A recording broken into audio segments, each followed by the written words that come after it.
Hey, Noodles. Hi, Fitz. How are you today? Good. Yeah, good. Before we get into the greatest radio interview of Noodles from the Offspring ever, headlining the UFEST, by the way, can we talk about Bethany? So how does it work? Is there like some sort of Offspring call center where she takes calls, makes calls? She just calls me and then hooks us up together, like puts us through to each other. So not like an Offspring call center. Yeah, I don't know, if she just uses the function on her iPhone. I mean, it could be as simple as that, right? That's funny, dude. Yeah, I really don't know. All right. Well, now that we've been upgraded to premium Noodles customer support, how are you today, sir? There we go. Yeah, I'm good, man. I'm good. It's a nice.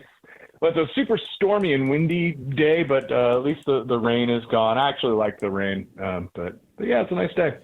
Well, I'm glad you're enjoying the weather. So we will get around to talking about the UFEST. Your band is headlining, by the way. I think you knew that. But, dude, I saw you're going to be at the Punk Rock Museum giving guided tours. What's that about? Yeah, I love it. Todd and I were just hanging out there for about a week and a half ago. And the bar is just amazing. Triple down? Yeah. The displays are all just incredible. The jam room, the guitar room, it's all really cool. And all that stuff is interactive, and they change things out. I'm actually going to be doing some tours there right around the time we're doing UFEST, actually. Yeah, absolutely. In April, I'm going to be doing some tours there at the museum. I think we're going to do maybe an acoustic set somewhere in the museum. Yeah, I love the place. It's great. Anyone who likes any kind of punk rock at all, it's well worth the trip when you're out there in Vegas. It's a cool museum for sure. Yeah, I for sure completely agree with you. It's one of the must do when you're in Vegas. The first time I heard about it was when Pennywise played a UFEST for us in the past, and I mean, the museum is completely legit, but it didn't entirely land all the way until I was in the Triple Down, drinking the Fletcher, that drink where it's the... Yeah, out of the Pringles can. Yeah. I don't know why he always drinks out of the Pringles can. It must be the salt or something that he enjoys. I'm not sure. Yeah, so we go out to the Punk Rock Museum in Vegas, and I'm all, holy crap, the museum is great. And we go to the on-site dive bar, and I see the Fletcher, which is a rum and Coke in a Pringles can. You get the Pringles. And I did not know if they would take the Pringles out of the can before they made the rum and Coke, which it seems like they would, but also booze, mashed potatoes feels very punk rock to me.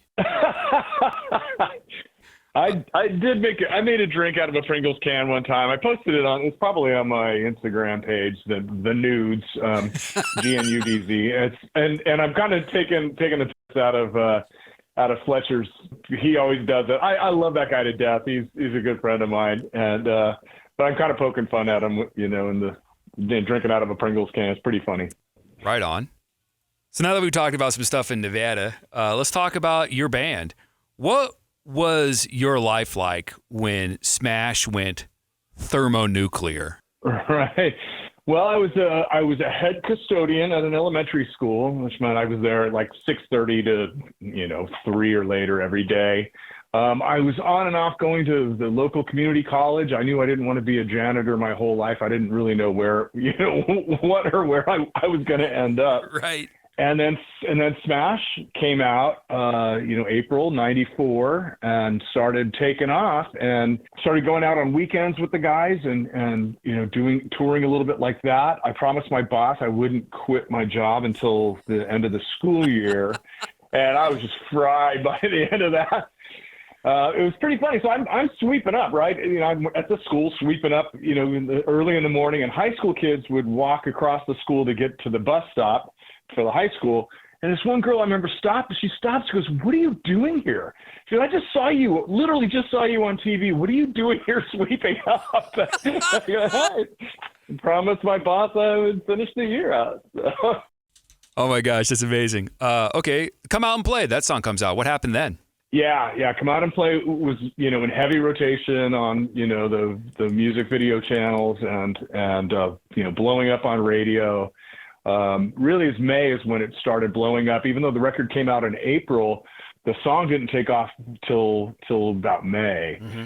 And then we followed it up with Self-Esteem shortly after that, and then Gotta Get Away after that. We were just First we were like sharing hotel rooms, and I think by the end of the year we were each getting our own hotel room, slowly playing bigger and bigger venues. We started out really small. We didn't feel like we were, really a professional act. We turned down Saturday Night Live that year because we didn't feel like we were good enough to do it. And we didn't want to embarrass ourselves. We wanted to get a little more experience under our belt before we took that on. And yeah, eventually, sure enough, we still kind of joke about not feeling like a real band. One of these days, we're going to be a real band.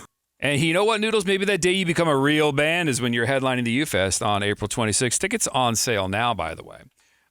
So, like every schmo, I want to tell the dude from the band my story about your band. The first song I heard by your band, The Offspring, and that I put on the radio was Bad Habit. And damn, did I have to edit the bejesus out of that. Yeah, I bet. Yeah, I remember, when I was a janitor, the parents were going and getting the record. And I had this one parent go, "So I got your record, and I was playing it with the kids in the car." And I went, "Oh, yeah, sorry."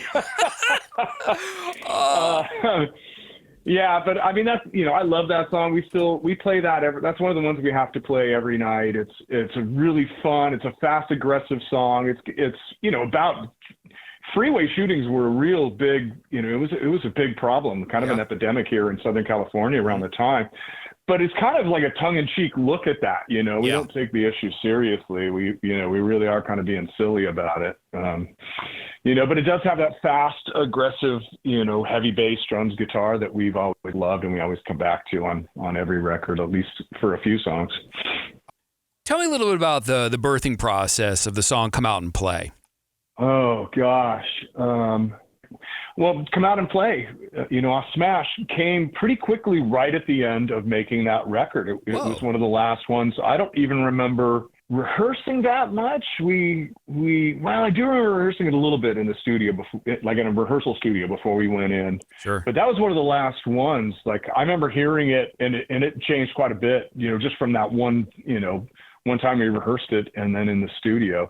And we added, Blackball's voice, our friend Jason Blackball, he's the Keep 'Em Separated guy. Yeah. Added his voice. I heard that and that just pleased me. I just thought it was really funny, but also cool. It wasn't, not like a joke, but it just put a smile on my face when I heard that. And the little weird surfy guitar riff too was pretty cool. I hadn't heard that until we started recording it. When we rehearsed, we had all the rhythms down pretty much, and I knew we had to change one of them to fit that guitar part. I remember going over that in the rehearsal studio. Nice. Yeah. So that one came together pretty quick then. Yeah, pretty quick, right at, towards the end of all the other songs. Like, I remember Self-Esteem was written, pretty early on. Huh. Interesting. Well, we're looking forward to hearing all those songs and more at the UFEST. So, Noodles, we're going to have to wrap it up here soon. I want to say thank you for being so generous with your time and taking time out to call the radio station and your candor about the Offspring. So thank you. Oh, my pleasure, man. Yeah, it's been good. I'm going to try to sneak up to one of your tours up at the Punk Rock Museum. So if somebody like, "Are you that weirdo from Arizona?" Yes, I am. yeah. If you do, come up and say, hey. I will do it. Okay, here's the 5 questions at the end of the interview. Noodles from the Offspring. Cats or dogs? Dogs. Chicken or beef? Ooh, I'm gonna go with beef. Steak man. All right. Batman or Superman? Batman for sure. Hot rods or motorcycles? Hot rods. Noodles from the Offspring, the headliner of the UFEST. Tickets on sale now. What was your first car? My first car was a Toyota Corona Mark III, I think. Toyota Corona, not Corolla, Corona Mark III, and yeah. Is that the one that looked kind of a little bit like a Camaro? No, no. It probably looked more like a Yugo or something. It was a small, boxy two-door, maybe four-door. Was it a four-door? I can't remember now. It really small, kind of compact. Even if it was four doors, it was kind of a compact little Toyota. I ran it into the ground. It was old when I got it, and I was rough on it. It's almost like you were going to end up being in a punk rock band. Yeah, exactly, right. Hey, man, looking forward to seeing you in a couple of weeks. Have a great day, and we'll talk to you soon, all right? Yeah, thanks, Fitz. Good talking with you.